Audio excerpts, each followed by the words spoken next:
Hello Canada TV programme ਵੇਖ ਰਹੇ ਆਪ ਸਭ ਦਰਸ਼ਕਾਂ ਨੂੰ ਮੇਜਰ ਸਿੰਘ ਨਾਗਰਾ ਵੱਲੋਂ ਪਿਆਰ ਭਰੀ ਸਤਿ ਸ਼੍ਰੀ ਅਕਾਲ। ਅੱਜ ਦੇ ਪ੍ਰੋਗਰਾਮ ਦੇ ਵਿੱਚ ਆਪ ਜੀ ਦਾ ਨਿੱਘਾ ਸਵਾਗਤ। ਜਿਵੇਂ ਕਿ ਤੁਸੀਂ ਜਾਣਦੇ ਹੋ ਕਿ ਅਸੀਂ ਜਿਹੜੇ ਹੈ ਸਮੇਂ ਅਨੁਸਾਰ ਜਿੱਥੇ ਪੰਜਾਬੀਅਤ ਨਾਲ ਸੰਬੰਧਿਤ ਕਾਰੋਬਾਰਾਂ ਦੀ ਗੱਲ ਜਾਂ ਇੱਥੋਂ ਦੇ ਸਾਡੇ ਜਿਹੜੇ ਵਿਹਾਰਾਂ ਦੀ ਗੱਲ ਕਰਦੇ ਹਾਂ, ਉੱਥੇ ਨਾਲ ਦੀ ਨਾਲ ਸਾਹਿਤਕਾਰਾਂ ਦੀ ਗੱਲ ਅਤੇ ਸਾਹਿਤ ਦੀ ਗੱਲ ਵੀ ਅਸੀਂ ਛੇੜਦੇ ਹਾਂ। ਤੇ ਇਸੇ ਲੜੀ ਦੇ ਵਿੱਚ ਅੱਜ ਅਸੀਂ ਗੱਲਬਾਤ ਜਿਹੜੀ ਹੈ ਉਹ ਕਰਨ ਜਾ ਰਹੇ ਹਾਂ ਨਾਟਕਾਂ ਸੰਬੰਧੀ। ਪੰਜਾਬੀ ਦੇ ਨਾਟਕਾਂ ਦਾ ਜਿਹੜਾ ਇਸ ਅੱਜ ਦੇ ਦੌਰ ਦੇ ਵਿੱਚ ਕੀ ਹਾਲ ਹੈ ਤੇ ਕਿਵੇਂ ਨਾਟਕ ਜਿਹੜਾ ਰਚਿਆ ਜਾ ਰਿਹਾ ਜਾਂ ਖੇਡਿਆ ਜਾ ਰਿਹਾ, ਇਹ ਸਾਰੀ ਗੱਲਬਾਤ ਦਾ ਜਿਹੜਾ ਇਸ ਵਿਸ਼ੇ ਦੇ ਉੱਤੇ ਹੋਏਗੀ। ਔਰ ਇਸ ਗੱਲਬਾਤ ਨੂੰ ਤੁਹਾਡੇ ਤੱਕ ਪਹੁੰਚਾਉਣ ਦੇ ਵਿੱਚ ਜਿਹੜੀ ਹੈ ਸਾਡੀ ਸਾਂਝੀ ਜਿਹੜੀ ਕੋਸ਼ਿਸ਼ ਹੈ ਉਹਦੇ ਵਿੱਚ ਅੰਤਰਮਨ ਇੱਕ ਅਹਿਮ ਭੂਮਿਕਾ ਨਿਭਾਉਂਦੀ ਹੈ। ਤੇ ਅੰਤਰਮਨ ਦੀ ਜਿਹੜੀ ਸ਼ੁਰੂਆਤ ਕਰਨ ਵਾਲੇ ਫਾਊਂਡਰ ਡਾਕਟਰ ਨਿਰਮਲ ਜਸਵਾਲ ਅੱਜ ਦੇ ਇਸ ਪ੍ਰੋਗਰਾਮ ਦੇ ਵਿੱਚ ਮੇਰੇ ਨਾਲ ਉਹ ਬਤੌਰ ਮੁੱਖ ਭੂਮਿਕਾ ਇਹਦੇ ਹੋਸਟ ਨਿਭਾਉਣਗੇ। ਸੋ ਡਾਕਟਰ ਨਿਰਮਲ, ਤੁਹਾਡਾ ਨਿੱਘਾ ਸਵਾਗਤ। ਤੇ ਸਾਡੇ ਅੱਜ ਦੇ ਜਿਹੜੇ ਖਾਸ ਮਹਿਮਾਨ ਨੇ ਉਹਨਾਂ ਦਾ ਤਾਰੁਫ ਜਿਹੜਾ ਹੈ ਜਾਣ ਪਹਿਚਾਣ ਤੁਸੀਂ ਵਾਰੀ ਕਰਾਓ ਜੀ। ਡਾਕਟਰ ਨਿਰਮਲ ਜਸਵਾਲ।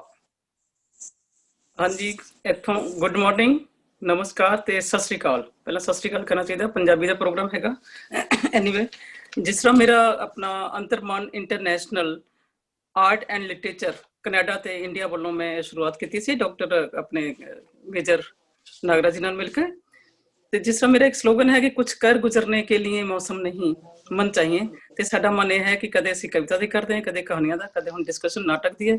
ਡਾਕਟਰ ਰਵੇਲ ਸਿੰਘ ਨੂੰ ਇੱਕਦਮ ਮੈਨੂੰ ਯਾਦ ਆਇਆ ਕਿ ਡਾਕਟਰ ਰਵੇਲ ਸਿੰਘ ਤਾਂ ਇੰਨਾ ਕੰਮ ਕਰ ਚੁੱਕੇ ਨਾਟਕਾਂ ਤੇ ਆਪਣੇ ਫੋਕਲੋਰ ਵਗੈਰਾ ਤੇ ਇਹਨਾਂ ਨੂੰ ਸੱਦੀਏ। ਤੇ ਆਪਣੇ ਕੈਨੇਡਾ ਵੱਲੋਂ ਆਪਣੇ ਖੈਰਾ ਸਾਹਿਬ ਜਿਹੜੇ ਹੈਗੇ ਉਹ ਵੀ ਨਾਟਕਕਾਰ ਨੇ ਤੇ ਲਿਖਦੇ ਵੀ ਨੇ ਤੇ ਖੇਡਦੇ ਵੀ ਨੇ। ਤੇ ਮੈਂ ਕਿਤੇ ਹੋਰ ਕੋਈ ਗੱਲ ਨਾ ਕਰਦੀ ਹੋਈ ਪ੍ਰੋਫੈਸਰ ਰਵੇਲ ਸਿੰਘ ਦੇ ਥੋੜੀ ਜਿਹੀ ਵਾਕਫੀਅਤ ਕਰਾਨੀ ਆ, ਕਿਉਂਕਿ ਪੰਜਾਬੀ ਵਰਡ 'ਚ ਸਾਰੇ ਜਿੰਨੇ ਵੀ ਹੈ ਲੋਕ ਸਾਰੇ ਡਾਕਟਰ ਰਵੇਲ ਸਿੰਘ ਬਾਰੇ ਜਾਣਦੇ ਨੇ। ਪਰ ਇਹ ਇੰਟਰਨੈਸ਼ਨਲ ਲੈਵਲ ਤੇ ਜਾ ਰਿਹਾ ਤੇ ਕਈ ਮੇਰੇ ਆਪਣੇ ਵੀ ਜਰਮਨ ਇੱਧਰੋਂ ਉੱਧਰੋਂ ਲੋਕ ਹੈਗੇ ਨੇ ਜਿਹੜੇ ਕਿ ਉਹ ਵੀ ਦੇਖਣ ਤੇ ਉਹ ਵੀ ਸ਼ਲਾਘਾ ਕਰਨ, ਕਿਉਂਕਿ ਇਹਨਾਂ ਦੇ ਵੈਸੇ ਨਾਂ ਨੂੰ ਕੋਈ ਏਦਾਂ ਨਹੀਂ ਕਿ ਕੋਈ ਨਾ ਜਾਣਦਾ ਹੋਵੇ, ਸਾਰੇ ਜਾਣਦੇ ਨੇ ਪੂਰੇ ਵਰਲਡ 'ਚ। ਮਤਲਬ ਜਿੰਨਾ ਕੰਮ ਇਹਨਾਂ ਨੇ ਕੀਤਾ ਹੈ ਉਹ ਕੋਈ ਹੋਏਗਾ ਕਿ ਜਿਹੜਾ ਨੇ ਫੋਕਲੋਰ 'ਚ ਕਿਸੇ ਨੇ ਕੰਮ ਕੀਤਾ ਹੋਏਗਾ। ਤੇ ਪ੍ਰੋਫੈਸਰ ਰਵੇਲ ਸਿੰਘ ਜੀ ਨੂੰ ਮੈਂ ਉਦੋਂ ਜਾਣਦੀ ਹਾਂ ਜਦੋਂ ਮੈਂ ਪੰਜਾਬੀ ਕਹਾਣੀਆਂ ਵੱਲ ਆਈ ਸੀ, ਕਿਉਂਕਿ ਕੋਈ ਵੀ ਐਸਾ ਨਹੀਂ ਹੈ ਜੋ ਇਹਨਾਂ ਨੂੰ ਨਹੀਂ ਜਾਣਦਾ। ਇਸੇ ਕਰਕੇ ਦਿੱਲੀ ਯੂਨੀਵਰਸਿਟੀ 'ਚ ਇਹ ਬਤੌਰ ਪ੍ਰੋਫੈਸਰ ਮਈ 2014 ਵਿੱਚ ਲੱਗੇ ਸੀ। ਤੇ 35 ਵਰ੍ਹਿਆਂ ਦਾ ਇਹਨਾਂ ਦਾ ਤਜਰਬਾ ਹੈਗਾ ਐਡਮਿਨਿਸਟ੍ਰੇਸ਼ਨ ਤੌਰ ਤੇ, ਅਕੈਡਮਿਕ ਐਡਮਿਨਿਸਟ੍ਰੇਸ਼ਨ ਤੌਰ ਤੇ। ਤੇ ਇਹਨਾਂ ਨੇ ਜਿਹੜੀ ਐਜੂਕੇਸ਼ਨ ਹੈ, ਐਜੂਕੇਸ਼ਨ ਵੈਸੇ ਤਾਂ ਸਰਟੀਫਿਕੇਟ ਤੋਂ ਲੈ ਲਈਏ ਤੇ MA PhD ਵਗੈਰਾ ਕੀਤੀ, ਪਰ ਉਸ ਤੋਂ ਇਲਾਵਾ ਬਹੁਤ ਜ਼ਿਆਦਾ ਐਜੂਕੇਸ਼ਨ ਇਹਨਾਂ ਦੀ ਵਰਲਡ ਵਾਈਜ਼ ਹੈ। ਪਰ ਇਹਨਾਂ ਦਾ ਤਜਰਬਾ ਜਿਹੜਾ ਹੈ ਬਹੁਤ ਲਾਜਵਾਬ ਹੈ। ਤੇ ਪੰਜਾਬੀ ਅਕੈਡਮੀ ਦਿੱਲੀ ਦੇ ਜਿਹੜਾ ਮੁੱਖ ਅਦਾਰਾ ਹੈਗਾ ਉਹਦੇ ਵਿੱਚ ਬਤੌਰ ਸਕੱਤਰ ਰਹੇ ਨੇ ਤੇ ਬੜਾ ਕੰਮ ਕੀਤਾ ਹੈ। ਇਹਨਾਂ ਦਾ ਕੰਮ ਤੇ ਰੁਝਾਨ ਜਿਹੜਾ ਹੈ ਫੋਕਲੋਰ, ਫੋਕ ਡਰਾਮਾ ਤੇ ਡਰਾਮੈਟਿਕ ਸਟੱਡੀਜ਼ ਸੀ, media studies, cinema analysis, folklore study ਤਾਂ ਹੈਗੀ, ਮੈਡੀਏਵਲ ਲਿਟਰੇਚਰ ਵਿੱਚ ਵੀ ਰਿਹਾ ਤੇ ਇਹਨਾਂ ਦਾ ਪੜ੍ਹਾਉਣ ਦਾ ਵਿਸ਼ਾ ਵੀ ਇਹੀ ਰਿਹਾ ਹੈ। ਤੇ ਆਪਣੇ ਹਰਮਨ ਪਿਆਰੇ ਪ੍ਰੋਫੈਸਰ ਤੇ ਮਿੱਠਬੋਲ ਆਪਣੇ ਪ੍ਰੋਫੈਸਰ ਨੇ ਤੇ ਵਿਦਿਆਰਥੀਆਂ ਲਈ ਤੇ ਆਰਟਿਸਟਾਂ ਦੀ ਇਹ ਗਾਂਹ ਵੱਧ ਤੋਂ ਵੱਧ ਇਹ ਮਤਲਬ ਮਦਦ ਕਰਦੇ ਨੇ। ਜਿੱਦਾਂ ਕਿ ਮੈਂ ਆਪਣਾ ਫੀਲਡ ਜਿਹੜਾ ਮੇਰਾ ਕਹਾਣੀਆਂ ਦਾ ਫੀਲਡ ਹੈ, ਜਦੋਂ ਮੈਂ ਲਿਖਦੀ ਹੁੰਦੀ ਸੀ ਤੇ ਮੈਨੂੰ ਬਤੌਰ ਕਹਾਣੀਕਾਰ ਵੀ ਇਹ ਅਕੈਡਮੀ 'ਚ ਸੱਦੇ ਹੁੰਦੇ ਸੀਗੇ। ਤੇ ਕਿਤਾਬਾਂ ਵੀ ਸਾਡੀ ਜਿੰਨੀਆਂ ਵੀ ਕਹਾਣੀਕਾਰ ਵਗੈਰਾ ਜਿਹੜੇ ਹੈਗੇ ਜਿਨ੍ਹਾਂ ਦੀ ਨਵੀਂ ਕਿਤਾਬਾਂ ਛਪਦੀਆਂ ਸੀ, ਇਹ ਵੀ ਆਪਣੇ ਹੱਲਾਸ਼ੇਰੀ ਦੇ ਕੇ ਪੰਜਾਬੀ ਅਕੈਡਮੀ ਵਾਲੇ ਖੁਦ ਕਿਤਾਬਾਂ ਨੂੰ ਪਰਚੇਜ਼ ਕਰਾਉਂਦੇ ਹੁੰਦੇ ਸੀਗੇ। ਤੇ ਮੇਰੇ ਖਿਆਲ ਹੈ ਜਿੰਨਾ ਤੱਕ ਮੈਂ ਜਾਣੇ, ਜਿੱਥੋਂ ਤੱਕ ਮੈਂ ਜਾਣਦੀ ਹਾਂ, ਇਹਨਾਂ ਦੀ ਮਦਦ ਨਾਲ ਬੜੇ ਲੋਕ ਮਤਲਬ ਪੂਰੇ ਪੰਜਾਬੀ ਵਰਡ 'ਚ ਨਹੀਂ ਪੂਰੇ ਸੰਸਾਰ ਵਰਡ 'ਚ ਬੜੇ ਲੋਕ ਕਹਾਣੀਆਂ ਦਾ ਨਾਂ ਬਹੁਤ ਜ਼ਿਆਦਾ ਗਿਆ, ਕਿਉਂਕਿ ਇਹਨਾਂ ਨੇ ਕਹਾਣੀਆਂ, ਨਾਟਕਾਂ ਤੇ ਜਿਹੜੇ ਆਰਟਿਸਟ ਨੇ ਉਹਨਾਂ ਦੀ ਵੱਧ ਚੜ ਕੇ ਮਦਦ ਕਰਕੇ ਉਹਨਾਂ ਨੂੰ ਸੱਦਿਆ। ਤੇ ਆਪਣੇ ਸਾਹਿਤ ਜਿਹੜੇ ਨੈਸ਼ਨਲ ਸਾਹਿਤ ਅਕੈਡਮੀ ਉਹਨਾਂ ਨਾਲ ਵੀ ਇਹ ਜੁੜੇ ਰਹੇ ਨੇ। ਤੇ ਮੈਂ ਮੋਟੀ ਜਿਹੀ ਗੱਲ ਕਰਦੇ ਹਾਂ ਕਿ ਇਹਨਾਂ ਦੀ ਕਿਤਾਬਾਂ ਜਿਹੜੇ ਪੰਜਾਬੀ ਨਾਟਕਾਂ ਦੀ 6 ਪੁਸਤਕਾਂ ਆਈਆਂ ਨੇ ਤੇ ਟ੍ਰਾਂਸਲੇਸ਼ਨ ਦੀ 8 ਪੁਸਤਕਾਂ ਤੇ ਐਡਿਟ ਕੀਤੀਆਂ 28 ਪੁਸਤਕਾਂ। ਤੇ ਸਮਦਰਸ਼ੀ ਮੈਗਜ਼ੀਨ ਇੱਕ ਹੈ ਜਿਹੜਾ 2000 ਤੋਂ ਲੈ ਕੇ ਇਹਨਾਂ ਨੇ 2015 ਤੱਕ ਇਹਨਾਂ ਨੇ ਆਪਣਾ ਐਡਿਟ ਕੀਤਾ, ਉਹ ਚਲਾਇਆ ਔਰ ਬਕਾਇਦਾ ਚਲਾਇਆ। ਹੁਣ ਕੀ ਪ੍ਰੋਬਲਮ ਹੈ ਉਹ ਪਤਾ ਨਹੀਂ, ਕਿਉਂਕਿ ਪੰਜਾਬੀ ਅਕੈਡਮੀ ਜਿਹੜੇ ਵੀ ਹੈ ਕੋਈ ਔਰ ਉਹ ਚਲਾ ਰਿਹਾ ਜਾਂ ਨਹੀਂ, ਇਹ ਸਾਨੂੰ ਨਹੀਂ ਪਤਾ ਹੈਗਾ। ਤੇ ਸਾਰਾ ਤੋਂ ਵੱਡੀ ਗੱਲ ਇਹ ਰਹੀ ਹੈ ਕਿ ਇਹਨਾਂ ਨੇ ਲਗਾਤਾਰ 3 ਵਰ੍ਹੇ ਜਿਹੜੇ ਪੰਜਾਬੀ ਕਾਨਫਰੰਸ ਆਰਗੇਨਾਈਜ਼ ਕੀਤੇ, ਪ੍ਰੈਜੈਂਟੇਸ਼ਨ ਦਿੱਤੀ ਹੈ। ਤੇ ਸੋ ਮੈਂ ਮੇਜਰ ਨਾਗਰਾ ਜੀ ਨੂੰ ਕਹਿੰਦੀ ਹਾਂ ਕਿ ਬਾਕੀ ਤੁਸੀਂ ਆਪਣਾ ਜਿਹੜਾ ਇਹਨਾਂ ਵਾਸਤੇ ਕੁਝ ਕਰਨਾ ਤਾਂ ਕਰੋ। ਆਪਣਾ ਫੋਕਲੋਰ ਦੀ ਗੱਲ ਕਰਦੇ ਹਾਂ ਤਾਂ ਸ਼ੁਰੂਆਤ ਕਰਦੇ ਹਾਂ। ਬਿਲਕੁਲ ਜੀ। ਸਭ ਤੋਂ ਪਹਿਲਾਂ ਡਾਕਟਰ ਸਾਹਿਬ ਤੁਹਾਡਾ ਨਿੱਘਾ ਸਵਾਗਤ ਜੀ। ਵੈਲਕਮ। ਸੋ ਇਸ ਦੇ ਨਾਲ ਮੈਂ ਸਾਡੇ ਅਗਲੇ ਜਿਹੜੇ ਸਾਡੇ ਨਾਲ ਮਹਿਮਾਨ ਨੇ ਉਹਨਾਂ ਦਾ ਵੀ ਮੈਂ ਤਾਰਫ ਕਰਾ ਦਿਆਂ, ਤਾਂ ਕਿ ਅਸੀਂ ਨਾਲੋਂ ਨਾਲ ਜਿਹੜਾ ਜਿਵੇਂ ਕਹਿੰਦੇ ਆ ਚਾਰੋਂ ਜਣੇ ਜਿਹੜੇ ਜਿਸ ਪ੍ਰੋਗਰਾਮ ਨੂੰ ਅੱਗੇ ਲੈ ਕੇ ਤੁਰੀਏ। ਸੋ ਕੁਲਵਿੰਦਰ ਖਹਿਰਾ ਜੀ, ਔਰ ਇੱਕ ਅਜਿਹੀ ਸ਼ਖਸੀਅਤ ਪੰਜਾਬੀ ਭਾਈਚਾਰੇ ਦੇ ਵਿੱਚ ਔਰ ਪੰਜਾਬੀ ਸਾਹਿਤ ਜਗਤ ਦੇ ਵਿੱਚ, ਪ੍ਰਵਾਸੀ ਸਾਹਿਤ ਜਗਤ ਦੀ ਜੇਕਰ ਆਪਾਂ ਗੱਲ ਕਰੀਏ ਨਾਰਥ ਅਮਰੀਕਾ ਦੇ ਵਿੱਚ, ਤਾਂ ਜਿੱਥੇ ਲੰਬੇ ਸਮੇਂ ਤੋਂ ਇੱਥੋਂ ਦੇ ਵਸਿੰਦੇ ਨੇ ਉਹ ਕੈਨੇਡਾ ਦੇ, ਉੱਥੇ ਨਾਲ ਦੀ ਨਾਲ ਜਿਹੜਾ ਇਹਨਾਂ ਦਾ ਸਾਹਿਤਕ ਸਫ਼ਰ ਹੈ ਉਹ ਵੀ ਇਹਨਾਂ ਦੇ ਕੈਨੇਡਾ ਦੇ ਪ੍ਰਵਾਸ, ਹੁਣ ਤੇ ਖੈਰ ਆਵਾਸ ਅਸੀਂ ਇੱਥੋਂ ਦੇ ਆਵਾਸੀ ਕਹਾਂਗੇ, ਉਹਦੇ ਨਾਲ ਉਨਾ ਹੀ ਲੰਮਾ ਇਹਨਾਂ ਦਾ ਲੰਮੇਰਾ, ਇਹਨਾਂ ਦਾ ਉਹ ਪੰਧ ਵੀ ਹੈ। ਸੋ ਭਾਰਤ ਦੇ ਵਿੱਚ ਜੰਮੇ ਔਰ ਕੈਨੇਡਾ ਦੇ ਵਿੱਚ 1981 ਤੋਂ ਰਹਿ ਰਹੇ ਕੁਲਵਿੰਦਰ ਖਹਿਰਾ ਜੀ, ਜਿੱਥੇ ਨਾਟਕਾਂ ਦੇ ਵਿੱਚ ਇੱਕ ਹਸਤਾਖਰ ਨੇ, ਉੱਥੇ ਪੰਜਾਬੀ ਨਾਟਕ ਦੇ ਵਿੱਚ ਉੱਥੇ ਕਵਿਤਾ ਬੜੀ ਅੱਛੀ ਇਹਨਾਂ ਨੇ ਲਿਖੀ ਹੈ।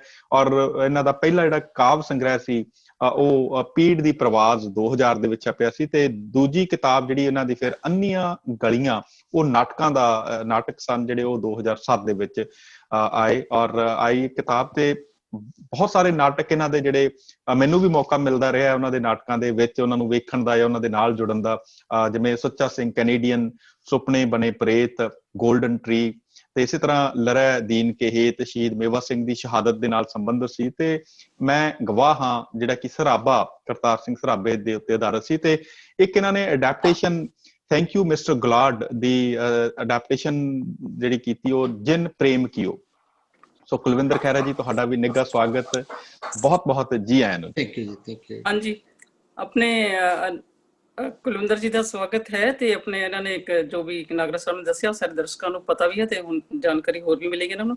ਤੇ ਮੈਂ ਸ਼ੁਰੂਆਤ ਕਰਦੀ ਹਾਂ ਡਾਕਟਰ ਆਪਣੇ ਰਵੇਲ ਸਿੰਘ ਜੀ ਤੋਂ ਕਿ ਡਾਕਟਰ ਸਾਹਿਬ, ਅੱਜ ਕੱਲ੍ਹ ਜਿਹੜੇ ਨਾਟਕ ਚੱਲ ਰਹੇ ਨੇ, ਪੰਜਾਬੀ ਨਾਟਕ ਦੀ ਅਸੀਂ ਸਪੈਸ਼ਲੀ ਗੱਲ ਕਰਦੇ ਹਾਂ, ਕਿ ਇਹਨਾਂ ਦੇ ਨਾ ਅੱਜ ਕੱਲ੍ਹ ਜਿਹੜੇ ਕੋਵਿਡ ਦੇ ਸਮੇਂ 'ਚ ਤੇ ਦਸ਼ਾ ਕੀ ਹੈ ਤੇ ਦਿਸ਼ਾ ਕੀ ਹੈ?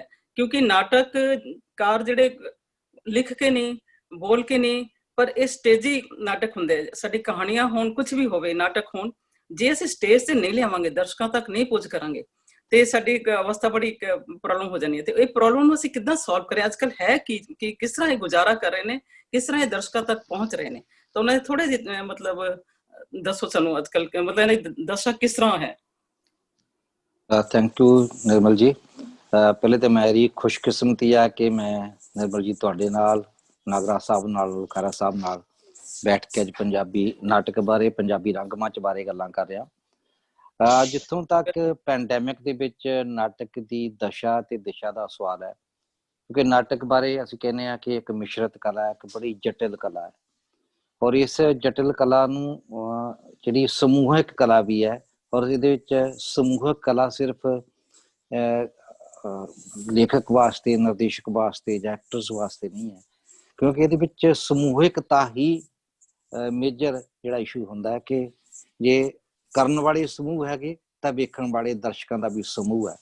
ਤੇ ਜਦੋਂ ਸਮੂਹ ਸੋਸ਼ਲ ਡਿਸਟੈਂਸਿੰਗ ਕਰਕੇ ਸਮੂਹ ਇਕੱਠੇ ਨਹੀਂ ਹੋ ਸਕਦੇ, ਤੇ ਨਾਟਕ ਦੀ ਜਿਹੜੀ ਮੰਚੀ ਪੇਸ਼ਕਾਰੀ ਆ ਉਹ ਬੜੀ ਮੁਸ਼ਕਲ ਹੈ, ਉਹ ਹੋ ਹੀ ਨਹੀਂ ਸਕਦੀ, ਕਿਉਂਕਿ ਜੋ ਹਾਲਾਤ ਚੱਲ ਰਹੇ ਆ, ਕਿਉਂਕਿ ਜਦੋਂ ਅਸੀਂ ਕਹਿੰਦੇ ਹਾਂ ਕਿ ਲਾਗਦੀ ਬਿਮਾਰੀ ਹੈ, ਔਰ ਲਾਗਦੀ ਬਿਮਾਰੀ ਵਿੱਚ 7 ਫੁੱਟ ਦੀ ਸੋਸ਼ਲ ਡਿਸਟੈਂਸਿੰਗ ਜ਼ਰੂਰੀ ਹੈ, ਤੇ ਰਿਹਰਸਲਸ ਨਹੀਂ ਹੋ ਸਕਦੀਆਂ, ਫਿਰ ਲੋਕਾਂ ਨੂੰ ਇਕੱਠੇ ਕਰਕੇ ਨਾਟਕ ਦਿਖਾਇਆ ਨਹੀਂ ਜਾ ਸਕਦਾ।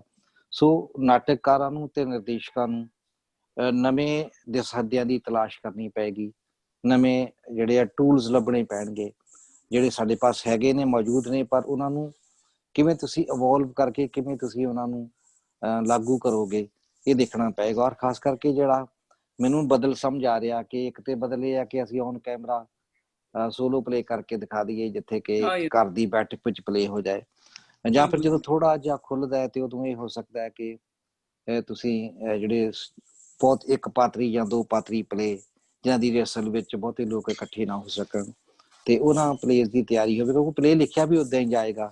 ਇਹ ਤਾਂ ਨਹੀਂ ਕਿ ਨਿਰਦੇਸ਼ਕ ਉੱਠੇਗਾ ਕੋਈ ਖੇਡਣਾ ਸ਼ੁਰੂ ਕਰ ਦੇਗਾ, ਕਿਉਂਕਿ ਜਦੋਂ ਕੋਈ ਨਾਟਕਕਾਰ ਨਾਟਕ ਲਿਖੇਗਾ ਤੇ ਇਸੇ ਸਿਚੁਏਸ਼ਨ ਨੂੰ ਉਹਦੇ ਬਿਹਾਈਂਡ ਦੀ ਦਿਮਾਗ ਹੋਏਗੀ, ਪਿੱਛੇ ਦਿਮਾਗ ਦੇ ਪਈ ਹੋਏਗੀ, ਤਾਂ ਉਸ ਜਿਹੜੀ ਸਿਚੁਏਸ਼ਨ ਦੇ ਵਿੱਚ ਦ੍ਰਿਸ਼ ਕਿੱਦਾਂ ਸਿਰਜਣਾ, ਜਿਹੜਾ ਦ੍ਰਿਸ਼ ਤੁਸੀਂ ਸਿਰਜ ਰਹੇ ਹੋ ਨਾਟਕਕਾਰ, ਉਸ ਦ੍ਰਿਸ਼ ਨੂੰ ਏਦਾਂ ਹੀ ਸਿਰਜਿਆ ਜਾਵੇ ਕਿ ਉਹ ਇੱਕ ਜਿਹੜੀ ਆ ਉਹ ਸੰਕੋਚ ਕੇ ਸਿਰਜਣਾ ਪਏਗਾ, ਕਿਉਂਕਿ ਜੇ ਅਸੀਂ ਘਰ ਦੀ ਬੈਠਕ ਵਿੱਚ ਪਲੇ ਕਰਨਾ ਔਨ ਕੈਮਰਾ ਜਾਂ ਸਟੇਜ ਤੇ ਵੀ ਕਰਨਾ, ਕਿਉਂਕਿ ਤੁਹਾਡੇ ਕੋਲ ਹੁਣ ਸਹੂਲਤਾਂ ਉੱਦਾਂ ਦੀਆਂ ਨਹੀਂ ਹੋਣਗੀਆਂ, ਹਾਂ, ਇੱਕ ਸਹੂਲਤਾਂ ਦਾ ਵਾਧਾ ਵੀ ਹੈ ਕਿ ਤੁਹਾਡੇ ਕੋਲ ਹੁਣ ਜਿਹੜੇ ਮਲਟੀਮੀਡੀਆ ਦੇ ਬਹੁਤ ਸਾਰੇ ਟੂਲਸ ਹੈਗੇ ਆ, ਜਿਨ੍ਹਾਂ ਨੂੰ ਤੁਸੀਂ ਯੂਜ਼ ਕਰਕੇ ਆਪਣੇ ਜਿਹੜਾ ਨਾਟਕ ਦਾ ਪ੍ਰਭਾਵ ਉਹਨੂੰ ਵਧਾ ਸਕਦੇ ਹੋ।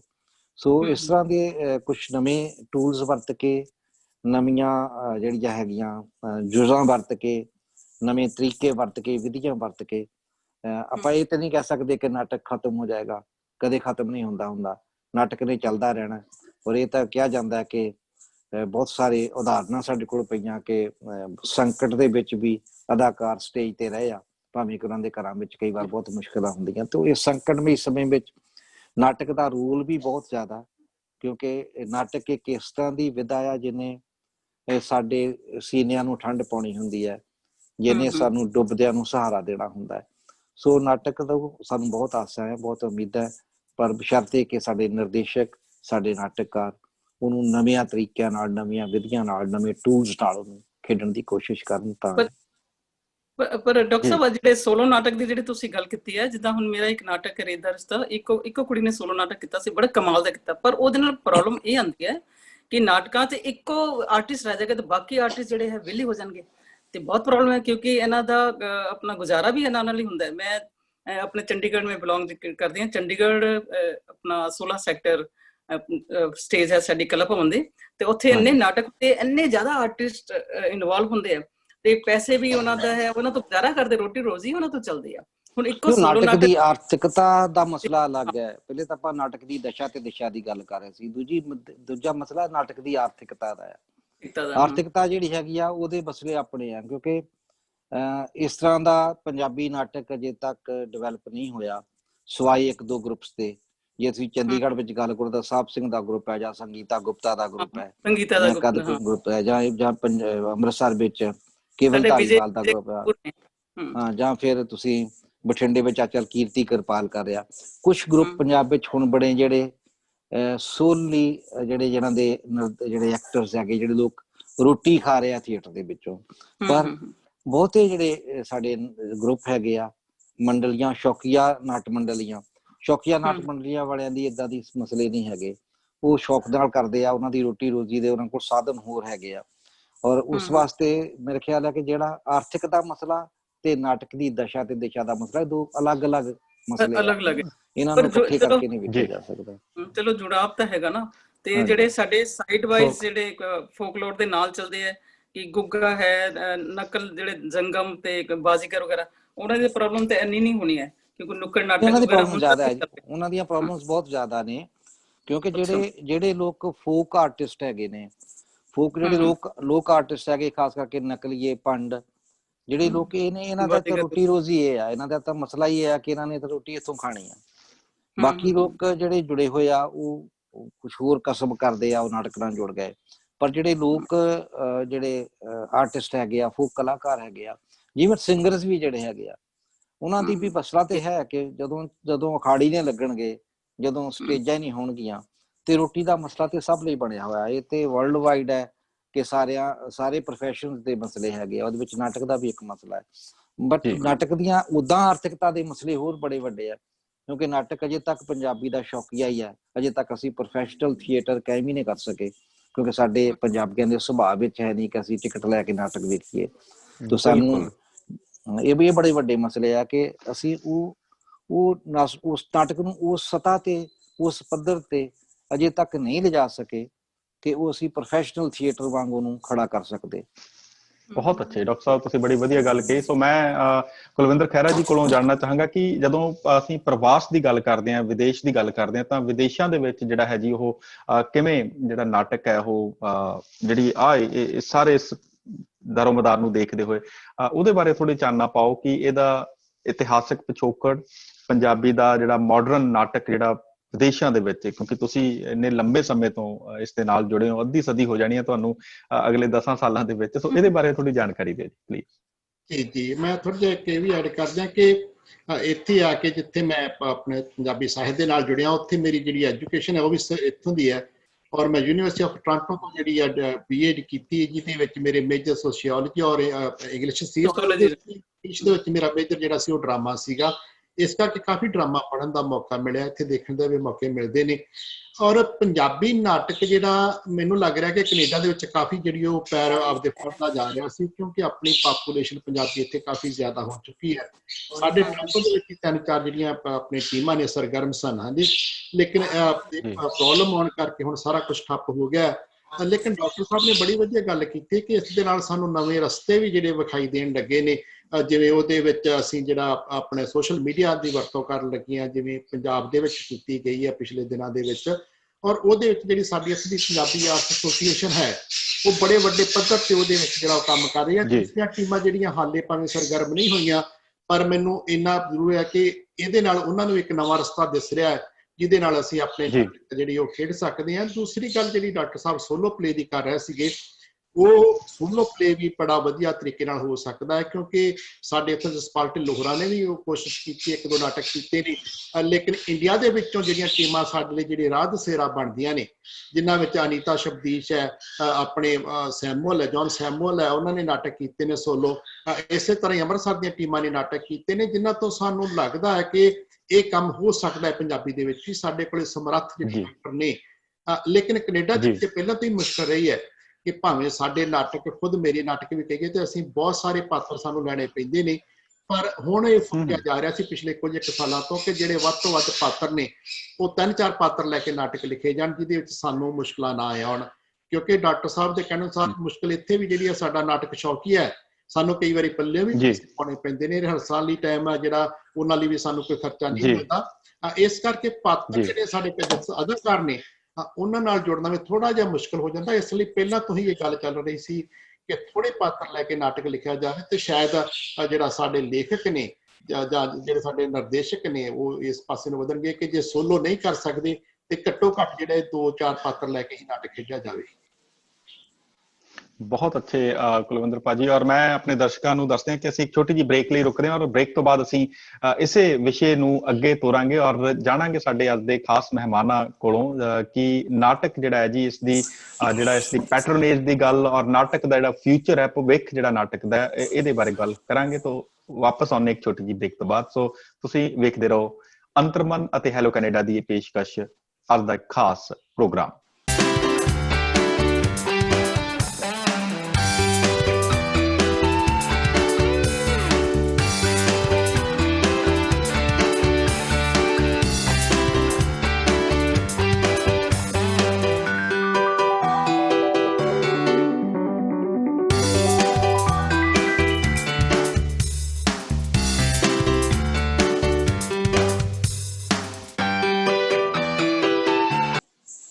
ਹੈਲੋ ਕੈਨੇਡਾ ਟੀਵੀ ਪ੍ਰੋਗਰਾਮ ਵੇਖ ਰਹੇ ਆਪ ਸਭ ਦਰਸ਼ਕਾਂ ਨੂੰ ਇੱਕ ਵਾਰੀ ਫੇਰ ਪਿਆਰ ਭਰੀ ਸਤਿ ਸ਼੍ਰੀ ਅਕਾਲ ਅਤੇ ਅੱਜ ਦੇ ਪ੍ਰੋਗਰਾਮ ਦੇ ਵਿੱਚ ਤੁਹਾਡਾ ਨਿੱਘਾ ਸਵਾਗਤ। ਅੱਜ ਦੀ ਇਸ ਪੇਸ਼ਕਸ਼ ਦੇ ਵਿੱਚ ਮੇਰੇ ਨਾਲ ਜਿਹੜੀ ਗੱਲਬਾਤ ਹੈ ਉਹ ਤੁਹਾਡੇ ਰੂਬਰੂ ਕਰਵਾਉਣ ਦੀ ਜ਼ਿੰਮੇਵਾਰੀ ਜਿਹੜੀ ਆ ਅੰਤਰਮਨ ਤੋਂ ਡਾਕਟਰ ਨਿਰਮਲ ਜਸਵਾਲ ਹੋਰੀ ਨਿਭਾ ਰਹੇ ਨੇ। ਸੋ ਡਾਕਟਰ ਨਿਰਮਲ ਜਸਵਾਲ ਜੀ, ਤੁਹਾਡਾ ਨਿੱਘਾ ਸਵਾਗਤ, welcome back to the show. ਤੇ ਅੱਜ ਦੀ ਗੱਲਬਾਤ ਅੱਗੇ ਤੋਰੋ ਜੀ। ਹਾਂਜੀ ਪਲੀਜ਼। ਹਾਂਜੀ ਡਾਕਟਰ ਰਵੇਲ ਜੀ, ਜਿਹੜੀ ਤੁਸੀਂ ਆਰਥਿਕਤਾ ਦੀ ਵੀ ਗੱਲ ਕੀਤੀ ਹੈ, ਤੇ ਮੈਨੂੰ ਇੱਕ ਹੋਰ ਖਦਸ਼ਾ ਜਿਹਾ ਹੋ ਰਿਹਾ ਹੈ ਕਿ ਜਿਹੜਾ ਦਸ਼ਾ ਤੇ ਦਿਸ਼ਾ ਨੂੰ ਲੈ ਕੇ ਜਿਹੜੇ ਅਸੀਂ ਨਾਟਕ ਦੀ ਗੱਲ ਕਰ ਰਹੇ ਹਾਂ, ਫੋਕਲੋਰ ਦੀ ਜਿਹੜੇ ਤੁਹਾਡਾ ਆਪਣਾ ਫੀਲਡ ਹੈਗਾ, ਉਹਦੇ ਚ ਜਿਹੜਾ ਆਰਥਿਕ ਦੇ ਤੌਰ ਤੇ ਇੱਕ ਜਦੋਂ ਸੋਲੋ ਨਾਟਕ ਆਉਂਦਾ ਹੈ ਕੋਈ ਵੀ, ਜਿੱਦਾਂ ਇੱਕ ਮੇਰਾ ਰੇਤ ਦਾ ਰਿਸ਼ਤਾ ਜਾਂ ਦੂਸਰੇ ਇੱਕ ਮੇਰੀ ਮੱਛੀਆਂ ਦਾ ਨਾਟਕ ਵੀ ਹੁਣ ਤਿਆਰ ਹੋ ਰਿਹਾ, ਤੇ ਮੈਨੂੰ ਬੜੀ ਪ੍ਰੋਬਲਮ ਹੋ ਰਹੀ ਹੈ ਦੇਖ ਕੇ ਕਿ ਜਿਹੜਾ ਨਿਰਦੇਸ਼ਕ ਹੈ ਤੇ ਇੱਕ ਜਿਹੜਾ ਇੱਕ ਆਰਟਿਸਟ ਹੈ ਉਸ ਤੇ ਇੰਨਾ ਭਾਰ ਪੈ ਰਿਹਾ, ਉਹਦੇ 3-4 ਉਹਨੇ ਇੱਕ ਆਪਣੇ ਕਿਰਦਾਰ ਜਿਹੜਾ ਨਿਭਾ ਰਿਹਾ ਹੈ, ਤੇ ਉਹਦੀ ਪ੍ਰੋਬਲਮ ਨਹੀਂ ਆਉਣੀ ਹੈ ਕਿਉਂਕਿ ਨਾਟਕ ਦੇ ਸਟੇਜ ਤੇ ਵੀ ਸਾਰਾ ਕੁਝ ਜਿਹੜਾ ਹੈਗਾ ਸਜਾਵਟ ਹੈ, ਸਾਜੋ ਸਮਾਨ ਹੈ, ਕਰਨਾ ਪੈਣਾ ਹੈ। ਤੇ ਗਾਰਗੀ ਦੇ ਟਾਈਮ ਤੁਸੀਂ ਦੱਸ ਰਹੇ ਸੀਗੇ ਕਿ ਇੱਕ ਵਾਰੀ ਕਿ ਉਹਨਾਂ ਜਿਹੜੇ ਥੀਏਟਰ ਦਿੱਲੀ ਦੇ ਥੀਏਟਰ ਹੈ ਉੱਥੇ ਟਿਕਟ ਲੈ ਕੇ ਵੀ ਇੱਕ ਹੁੰਦਾ ਸੀਗਾ ਕੰਮ, ਪਰ ਲੋਕੀ ਆਉਂਦੇ ਨਹੀਂ ਸੀਗੇ। ਅੱਜ ਕੱਲ ਮੈਨੂੰ ਲੱਗਦਾ ਹੈ ਕਿ ਬਾਹਰਲੇ ਮੁਲਕਾਂ 'ਚ ਤਾਂ ਆਪਣੇ ਖਹਿਰਾ ਸਾਹਿਬ ਨੂੰ ਪਤਾ ਹੈ ਕਿ ਜਿਹੜੇ ਟਿਕਟ ਲੈ ਕੇ ਇੱਥੇ ਵਿਕਦੀਆਂ ਟਿਕਟਾਂ ਵੀ ਨਾਟਕ ਦੇਖਣ ਆਉਂਦੇ ਆ ਤੇ ਪਰਸਨਲੀ ਵੀ ਦੇਖਣ ਆਉਂਦੇ। ਇਹ ਮੈਨੂੰ ਥੋੜਾ ਜਿਹਾ ਤੁਸੀਂ ਭਾਵੇਂ ਦੋਨੋਂ ਬਾਰੀ ਵਾਰ 2-2 ਮਿੰਟ ਮਤਲਬ ਥੋੜਾ ਦੱਸ ਸਕਦੇ ਹੋ ਕਿ ਦਿੱਲੀ ਦੀ ਅਵਸਥਾ ਤੇ ਚੰਡੀਗੜ੍ਹ ਦੀ ਅਵਸਥਾ ਕਿ ਟਿਕਟ ਉੱਥੇ ਵਿਕਦੀਆਂ ਨਹੀਂ ਹੈਗੀਆਂ, ਜਿੰਨਾ ਮਰਜ਼ੀ ਕੋਸ਼ਿਸ਼ ਕਰ ਲਓ। ਦਿੱਲੀ 'ਚ ਕੀ ਦੋ ਤਰ੍ਹਾਂ ਦੇ ਤੁਸੀਂ ਦੋ ਮਸਲੇ ਉਭਾਰੇ ਆ। ਇੱਕ ਤੇ ਮਸਲਾ ਇਹ ਹੈ ਕਿ ਸਿੰਗਲ ਐਕਟਰ ਪਲੇ ਵਿੱਚ ਬੋਝ ਪੈਂਦਾ ਡਾਇਰੈਕਟਰ ਤੇ ਵੀ ਔਰ ਅਦਾਕਾਰ ਤੇ ਵੀ, ਅਭਿਨੇਕਾਰ ਤੇ ਵੀ। ਹਾਂ, ਕੋਈ ਦੋ ਰਾਏ ਨਹੀਂ ਹੈ, ਬੋਝ ਤੇ ਪਏਗਾ ਜਦੋਂ ਇੱਕ ਐਕਟਰ 4-5 ਰੋਲ ਨਿਭਾਏਗਾ ਤੇ ਨੈਚੁਰਲ ਲੈ ਕੇ ਤੇ ਬੋਝ ਪਏਗਾ। ਪਰ ਉਹਦੇ ਵਿੱਚ ਜਿਹੜੀ ਨਾਟਕ ਦੀ ਜਿਹੜੀ ਇੱਕ ਸੁਭਾਅ ਵਿੱਚ ਫਰਕ ਪਏਗਾ ਕਿ ਜਿੱਥੇ ਨਾਟਕ ਨੂੰ ਅਸੀਂ ਕਹਿੰਦੇ ਕਿ ਨਿਰਦੇਸ਼ਕ ਦਾ ਮਾਧਿਅਮ ਹੈ, ਉੱਥੇ ਇਹ ਹੁਣ ਅਦਾਕਾਰ ਦਾ ਮਾਧਿਅਮ ਵੱਧ ਹੋਏਗਾ, ਕਿਉਂਕਿ ਅਦਾਕਾਰ ਤੇ ਵਧੇਰੇ ਵਰਸਟਾਈਲ ਐਕਟਰ ਚਾਹੀਦਾ ਸਾਨੂੰ। ਵਰਸਟਿਲਿਟੀ ਜਦੋਂ ਤੱਕ ਨਹੀਂ ਹੋਏਗੀ ਉਹ ਐਕਟਰ ਨਹੀਂ ਕੰਮ ਕਰ ਪਾਏਗਾ ਔਰ ਉਹ ਫੇਲ ਹੋ ਜਾਏਗਾ ਨਹੀਂ ਕਰੇਗਾ ਤਾਂ। ਨੈਚੁਰਲੀ ਤੇ ਪ੍ਰੈਸ਼ਰ ਰਹੇਗਾ, ਉਹਨੇ ਇੰਨੇ ਸਾਰੇ ਡਾਇਲੋਗ ਯਾਦ ਕਰਨੇ ਆ, ਫਿਰ ਉਹਨੇ ਉਹਦੀਆਂ ਮੂਵਮੈਂਟਸ ਯਾਦ ਕਰਨੀਆਂ, ਉਹਨੇ ਬਲੋਕਿੰਗ ਯਾਦ ਕਰਨੀ ਹੈ, ਉਹਨੇ ਲਾਈਟਸ ਦੇ ਨਾਲ ਤੁਰਨਾ ਹੈ, ਉਹ ਸਭ ਕੁਛ ਹੈ, ਉਹਦੀ ਵੌਇਸ ਦੀ ਮੋਡੂਲੇਸ਼ਨ ਹੈ। ਇਹ ਬੜਾ ਮੁਸ਼ਕਲ ਕੰਮ ਹੈ, ਪਰ ਠੀਕ ਹੈ, ਜਿਹੜਾ ਮਜੇ ਹੋਏ ਐਕਟਰ ਹੈ, ਪਰ ਬੜੇ ਵਧੀਆ ਐਕਟਰ ਸਾਡੇ ਕੋਲ ਪੰਜਾਬੀ 'ਚ ਬੈਠੇ ਆ। ਬੜੀ ਪ੍ਰੋਬਲਮ ਹੈ। ਨਹੀਂ, ਕੋਈ ਪ੍ਰੋਬਲਮ ਨਹੀਂ ਹੈ ਜੀ ਜਦੋਂ ਐਕਟਰ ਨੂੰ ਜਿਹੜਾ ਵਿੱਚ ਪੈ ਜਾਂਦਾ, ਕਿਉਂਕਿ ਤੁਸੀਂ ਦੇਖੋ ਜਦੋਂ ਐਕਟਰ ਵਿੱਚ ਪੈਂਦਾ, ਜਦੋਂ ਐਕਟਰ ਰੋਲ ਵਿੱਚ ਗੁੱਝ ਜਾਂਦਾ ਹੈ ਨਾ, ਉਸ ਵੇਲੇ ਉਹਨੂੰ ਮੁਸ਼ਕਿਲ ਨਹੀਂ ਆਉਂਦੀ, ਕਿਉਂਕਿ ਫਿਰ ਉਹ ਆਪ ਨਹੀਂ ਰਹਿੰਦਾ। ਜਦੋਂ ਆਪਣਾ ਥੋੜਾ ਪਰਸੋਨਾ ਖਤਮ ਕਰਕੇ ਤੁਸੀਂ ਉਸ ਪਾਤਰ ਦੇ ਵਿੱਚ ਵੜ ਜਾਂਦੇ ਹੋ, ਫਿਰ ਬਹੁਤਾ ਮੁਸ਼ਕਿਲ ਨਹੀਂ ਹੁੰਦੀ ਫਿਰ, ਕਿਉਂਕਿ ਜਿਹੜੀ ਹੁੰਦੀ ਹੈ ਨਾ, ਤੁਸੀਂ ਕਰ ਲੈਂਦੇ ਹੋ, ਉਹਨੂੰ ਮੋਡਰੇਟ ਕਰ ਲੈਂਦੇ ਹੋ ਆਪਣੇ ਹਿਸਾਬ ਨਾਲ। ਹਾਂਜੀ, ਉਹਨਾਂ ਦਾ ਆਪਣਾ ਜਿਹੜਾ ਕਿਰਦਾਰ ਹੈ ਉਹ ਪਾਸੇ ਰਹਿ ਜਾਂਦਾ ਤੇ ਉਹ ਖੁੱਭ ਜਾਂਦਾ। ਇੰਨੇ ਲੰਬੇ ਡਾਇਲੌਗ ਹੈ, ਸਾਡੇ ਬਬੀਤਾ ਕਪੂਰ ਨੇ ਕੀਤਾ ਸੀ, ਇੰਨੇ ਲੰਬੇ ਡਾਇਲੌਗ ਹੈ। ਮੈਂ ਕਿਹਾ ਤੁਸੀਂ ਇਹਦਾ ਯਾਦ ਕਿੱਦਾਂ ਕੀਤੇ? ਕਹਿੰਦੇ ਮੈਂ ਮੇਰੀ ਰਿਹਰਸਲ ਪਰਸਨਲ ਰਾਤ ਦਿਨ ਦੀ ਹੋਈ ਹੈ ਤਾਂ ਮੈਂ ਯਾਦ ਕਰਕੇ ਪੇਸ਼ ਕਰ ਸਕੀ। ਖੈਰ ਨਹੀਂ, ਉਹ ਤਾਂ ਜੇ ਲੰਬੇ ਡਾਇਲੌਗ ਹੈ ਤੇ ਇਹਦਾ ਮਤਲਬ ਇਹ ਨਹੀਂ ਕਿ ਸੋਲੋ ਨਾਟਕ ਹੈ ਤੇ ਉਹਦੇ ਨਾਲ ਡਾਇਲੌਗ ਬਹੁਤ ਲੰਬੇ ਹੋਣਗੇ। ਇਹ ਮਸਲਾ ਨਹੀਂ ਹੈ, ਉਹ ਫਿਰ ਲਿਖਣ ਦਾ ਮਸਲਾ ਹੈ। ਨਾਟਕ ਸੋਲੋ ਨਾਟਕ ਵਿੱਚ ਜ਼ਰੂਰੀ ਨਹੀਂ ਕਿ ਡਾਇਲੌਗ ਲੰਬੇ ਹੋਣ, ਬਹੁਤ ਛੋਟੇ ਡਾਇਲੌਗਸ ਨਾਲ ਵੀ ਮੂਵਮੈਂਟਸ ਨਾਲ ਹੋ ਜਾਂਦਾ। ਕਹਾਣੀਆਂ ਤੇ ਆਧਾਰਿਤ ਵੀ ਨਾਟਕ ਕਰਦੇ ਨੇ, ਉਸ ਦਾ ਡਾਇਲੌਗ ਉਹ ਐਜ਼ ਇਟ ਇਜ਼ ਚੱਕਦੇ ਨੇ। ਐਜ਼ ਇਟ ਇਜ਼ ਨਹੀਂ ਰੱਖਣਾ ਚਾਹੀਦਾ ਨਾ ਜੀ। ਨਹੀਂ, ਜਦੋਂ ਐਜ਼ ਇਟ ਇਜ਼ ਰੱਖ ਦਿਓ, ਡਾਇਲੌਗ ਕਦੇ ਐਜ਼ ਇਟ ਇਜ਼ ਨਹੀਂ ਹੋ ਸਕਦੇ। ਡਾਇਲੌਗ ਦੇ ਵਿੱਚ ਮੂਵਮੈਂਟਸ ਹੁੰਦੀਆਂ, ਉਹਦੇ ਵਿੱਚ ਵੌਇਸ ਦੀ ਜਿਹੜੀ ਮੋਡੂਲੇਸ਼ਨ ਹੈ, ਉਹਦੇ ਨਾਲ ਤੁਸੀਂ ਬੜਾ ਫਰਕ ਪੈਂਦਾ। ਤੁਸੀਂ ਵੇਰੀਏਸ਼ਨ ਦਿੰਦੇ ਹੋ, ਉਹਦੇ ਨਾਲ ਵੈਰੀਏਟ ਕਰਦੇ ਹੋ। ਖਹਿਰਾ ਸਾਹਿਬ ਤੇ ਪਲੇ ਕਰਦੇ, ਮੈਂ ਤਾਂ ਚਲੋ ਆਪ ਨਹੀਂ ਕਰਦਾ, ਪਰ ਜਦੋਂ ਵੈਰੀਏਟ ਜਦੋਂ ਕਰਦਾ ਬੰਦਾ ਤਾਂ ਉਹ ਸੰਭਲ ਜਾਂਦਾ ਕਿ ਬਹੁਤ ਵੱਡਾ ਮਸਲਾ ਨਹੀਂ ਹੈ। ਜਿਹੜਾ ਮਸਲਾ ਹੈਗਾ ਆਰਥਿਕਤਾ ਦਾ ਨਾ, ਉਹ ਆਰਥਿਕਤਾ ਦੇ ਵਿੱਚ ਜਦੋਂ ਤੁਸੀਂ ਕਹਿੰਦੇ ਹੋ ਕਿ ਟਿਕਟਾਂ ਵਿਕਦੀਆਂ, ਟਿਕਟਾਂ ਜਦੋਂ ਅਸੀਂ ਦਿੱਲੀ 'ਚ ਮੈਂ ਸ਼ੁਰੂ ਕੀਤਾ ਸੀ ਥੀਏਟਰ ਵਿੱਚ ਕੰਮ ਕਰਨਾ, ਉਸ ਵੇਲੇ ਦਿੱਲੀ ਦਾ ਸਪਰੂਸ ਥੀਏਟਰ ਬਹੁਤ ਬਹੁਤ ਛਾਇਆ ਹੋਇਆ ਸੀ। ਸਪਰੂਸ ਥੀਏਟਰ ਜਿਹਦੀਆਂ ਟਿਕਟਾਂ ਵਿਕਦੀਆਂ ਵੀ ਸੀ। ਸਪਰੂਸ ਦੀਆਂ ਟਿਕਟਾਂ ਮੈਂ ਦੇਖਿਆ ਲੋਕਾਂ ਨੂੰ 200-200 ਬੰਦਿਆਂ ਨੂੰ ਵੇਟਕ 'ਚ ਵੀ ਖੜੇ ਵੇਖਿਆ, ਪਰ ਉਹ ਨਾਟਕ ਨਹੀਂ ਸੀ। ਜੇ ਉਹ ਜਾਂ ਤੱਕ ਇਹ ਨਾਟਕ ਸੀਗਾ ਫਿਰ ਤਾਂ ਮੰਨੀਏ ਉਹ ਨਾਟਕ ਸੀਗਾ ਨਹੀਂ, ਕਿਉਂਕਿ ਉਹਦੇ ਤਾਂ ਡਬਲ ਮੀਨਿੰਗਸ ਦੇ ਡਾਇਲੌਗ ਹੁੰਦੇ ਸੀ, ਵਲਗੈਰਿਟੀ ਹੁੰਦੀ ਸੀ। ਔਰ ਉਹਦੇ ਪਿਛੋਕੜ ਵਿੱਚ ਵੀ ਕਈ ਕਾਰਨ ਹੈਗੇ ਕਿ ਲੋਕ ਨਵੇਂ ਉੱਥੋਂ ਆਏ ਸੀ ਪਾਕਿਸਤਾਨ ਤੋਂ, ਇੱਥੇ ਆ ਕੇ ਬਸੇ। ਜਦੋਂ ਹੌਲੀ ਖੁਸ਼ਹਾਲੀ ਆਈ ਤੇ ਉਹਨਾਂ ਨੂੰ ਇਹੋ ਹੀ ਲੱਭਿਆ ਕਿ ਇਹੋ ਹੀ ਐਂਟਰਟੇਨਮੈਂਟ ਹੈ, ਪਰ ਉਹ ਨਾਟਕ ਨਹੀਂ ਸੀ। ਉਸ ਨਾਟਕ ਦੀ ਜਿਹੜੀ ਸਥਾਪਤੀ ਨੂੰ ਤੋੜਨ ਵਾਸਤੇ ਅਸੀਂ ਪੰਜਾਬੀ ਅਕੈਡਮੀ ਨੇ ਬਹੁਤ ਜ਼ੋਰ ਲਾਇਆ। ਅਸੀਂ ਫ੍ਰੀ ਨਾਟਕ ਦਿਖਾਏ। ਸਾਨੂੰ ਇਸ ਕਹਾ ਕਿ ਉਹ ਸਪਰੂਸ ਨੂੰ ਕਿਵੇਂ ਖਤਮ ਕੀਤਾ ਜਾਏ। ਉਹ ਸਪਰੂਸ ਤਾਂ ਖਤਮ ਹੋ ਗਿਆ, ਕਿਉਂਕਿ ਅਸੀਂ ਪੰਜਾਬ ਤੋਂ ਸਾਰੇ ਥੀਏਟਰ ਕਰਨ ਵਾਲੇ ਨੂੰ ਬੁਲਾਇਆ, ਜਿਹੜੇ ਪੰਜਾਬੀ ਥੀਏਟਰ ਕਰ ਰਹੇ ਸੀ। ਪਰ ਉਹਦੇ ਨਾਲ ਇਹ ਹੋਇਆ ਕਿ ਸਪਰੂਸ ਦਾ ਜਿਹੜੀ ਕਲਕ ਸਾਡੇ ਮੱਥੇ ਤੇ ਪੰਜਾਬੀ ਥੀਏਟਰ ਦੇ ਲੱਗੇ ਸੀ, ਉਹ ਤਾਂ ਖਤਮ ਕਰ ਲਈ। ਪਰ ਉਹਦਾ ਜਿਹੜਾ ਮਾੜਾ ਅਸਰ ਇਹ ਪਿਆ ਕਿ ਲੋਕਾਂ ਨੂੰ ਟਿਕਟ ਲੈ ਕੇ ਨਾਟਕ ਵੇਖਣ ਦੀ ਆਦਤ ਖਤਮ ਹੋ ਗਈ, ਕਿਉਂਕਿ ਸਰਕਾਰੀ ਤੌਰ ਤੇ ਅਸੀਂ ਫ੍ਰੀ ਦਿਖਾਈ ਜਾ ਰਹੇ ਸੀ। ਦੂਜਾ ਇਹ ਆ ਕਿ ਸਪਾਂਸਰ ਲੱਭਣ ਵਾਸਤੇ ਬੜਾ ਮੁਸ਼ਕਲ ਕੰਮ ਹੈ।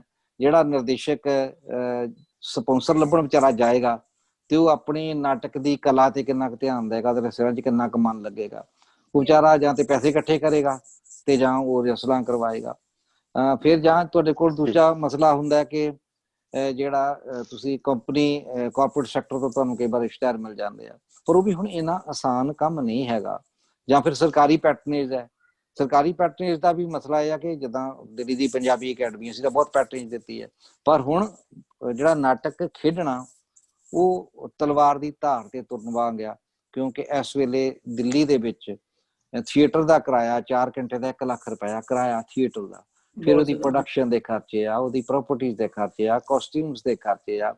ਜਿਹੜੇ ਐਕਟਰ ਨੇ ਰਿਹਰਸਲ ਕਰਨੀ ਆ 1 ਮਹੀਨਾ, ਉਹਨਾਂ ਨੂੰ ਤੁਸੀਂ ਜਲਪਾਨ ਵੀ ਕੋਈ ਦਿਓਗੇ, ਉਹਨਾਂ ਨੂੰ ਕੁਛ ਤਾਂ ਖਵਾਓਗੇ, ਤੇ ਉਹ ਪੈਸੇ ਪੂਰੇ ਕਰਨੇ ਮੁਸ਼ਕਿਲ ਹੋ ਜਾਂਦੇ ਆ ਤੇ ਵਿੱਚੋਂ ਨਿਕਲਦਾ ਕੁਛ ਨਹੀਂ ਆ।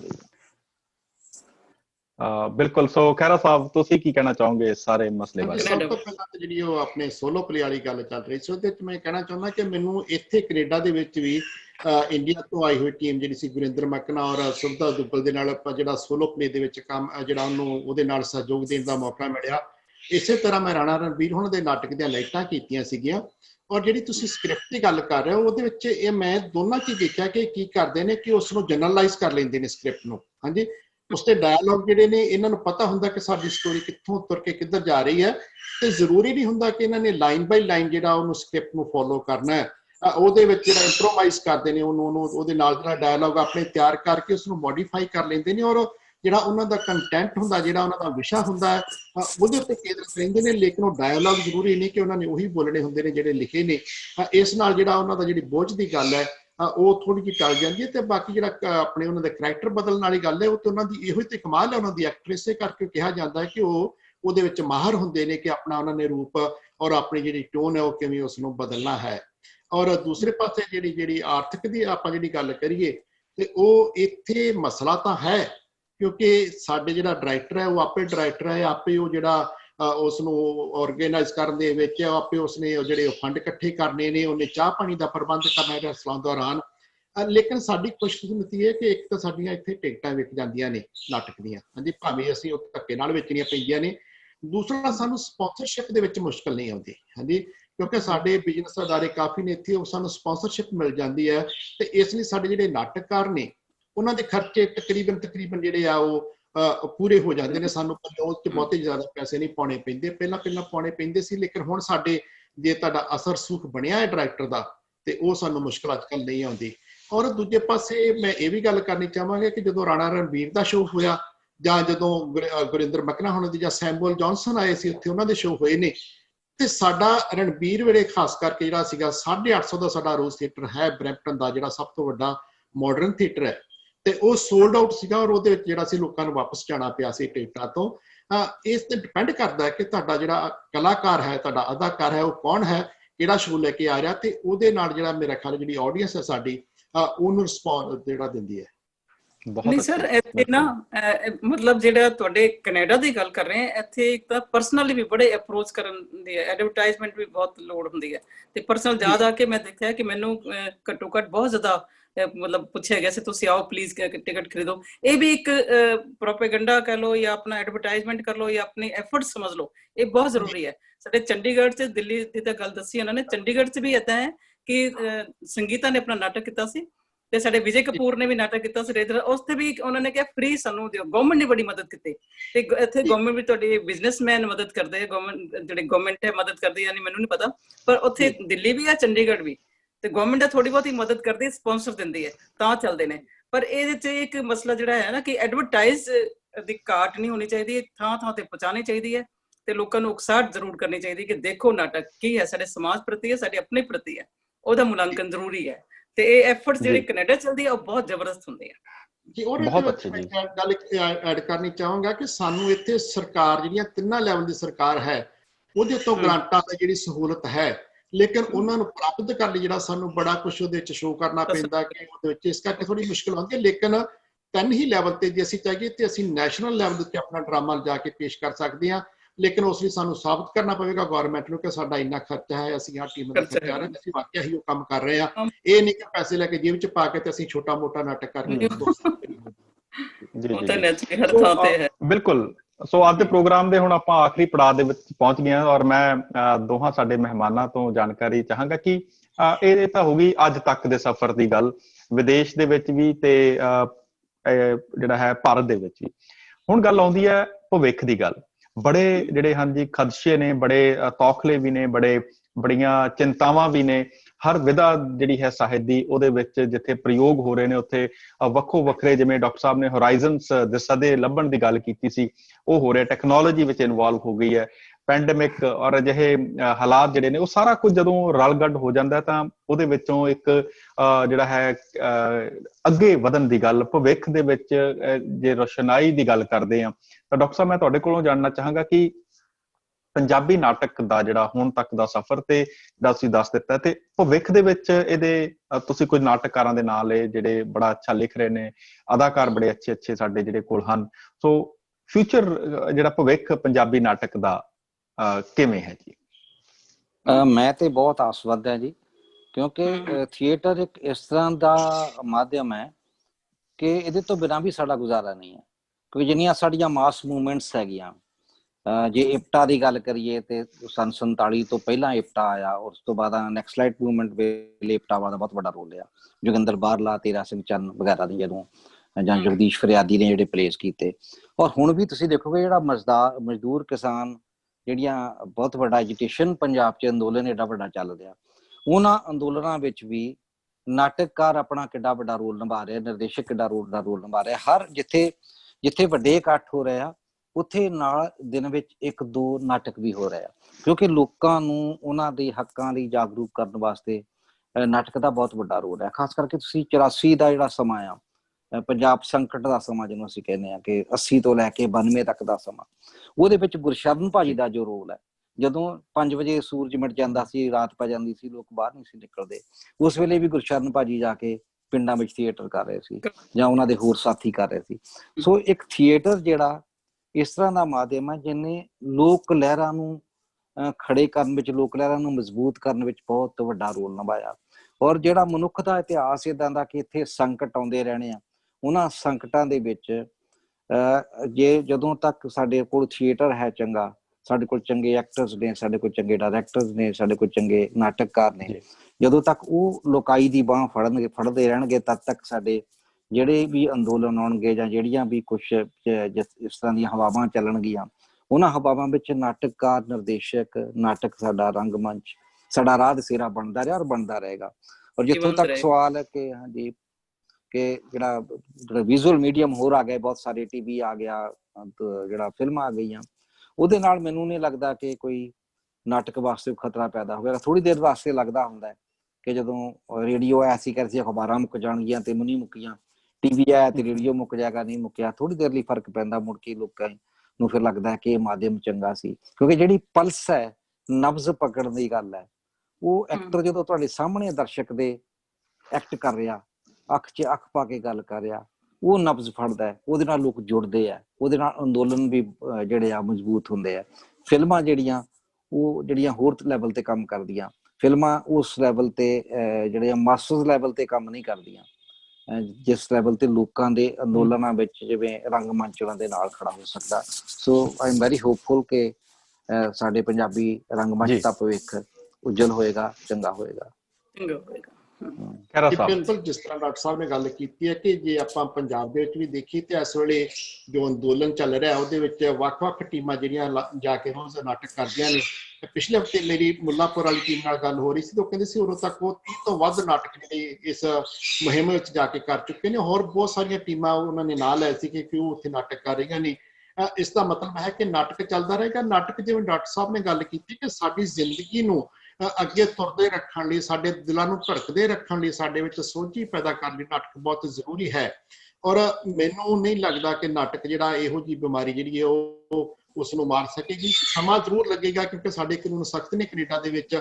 ਇਸ ਲਈ ਜਿਹੜੀ ਸਭ ਤੋਂ ਪਹਿਲੀ ਮਾਰ ਪੈਂਦੀ ਉਹ ਤੁਹਾਡੀ ਐਂਟਰਟੇਨਮੈਂਟ ਦੇ ਉੱਤੇ ਹੀ ਪੈਂਦੀ ਹੈ, ਤੇ ਸਾਡੀ ਐਂਟਰਟੇਨਮੈਂਟ ਦੇ ਉੱਤੇ ਪਈ ਹੈ। ਸਾਡੇ ਜਿਹੜੇ ਇੰਗਲਿਸ਼ ਨਾਟਕ ਨੇ ਉਹ ਵੀ ਬੰਦ ਨੇ, ਸਾਡੇ ਪੰਜਾਬੀ ਨਾਟਕ ਵੀ ਬੰਦ ਨੇ। ਲੇਕਿਨ ਮੇਰਾ ਖਿਆਲ ਹੈ ਕਿ ਜਦੋਂ ਜਿਹੜੀ ਇਹ ਮੁਸ਼ਕਲ ਖੁੱਲੇਗੀ ਤਾਂ ਉਦੋਂ ਸਭ ਤੋਂ ਜਿਹੜਾ ਵੱਧ ਹੁੰਗਾਰਾ ਜਿਹੜਾ ਪੰਜਾਬੀ ਨਾਟਕਾਂ ਨੂੰ ਜਿਹੜਾ ਪਹਿਲਾਂ ਨਾਲੋਂ ਵੀ ਵੱਧ ਮਿਲੇਗਾ, ਕਿਉਂਕਿ ਲੋਕੀ ਬਾਹਰ ਨਿਕਲਣਾ ਚਾਹ ਰਹੇ ਨੇ, ਲੋਕੀ ਜੀਣਾ ਚਾਹ ਰਹੇ ਨੇ।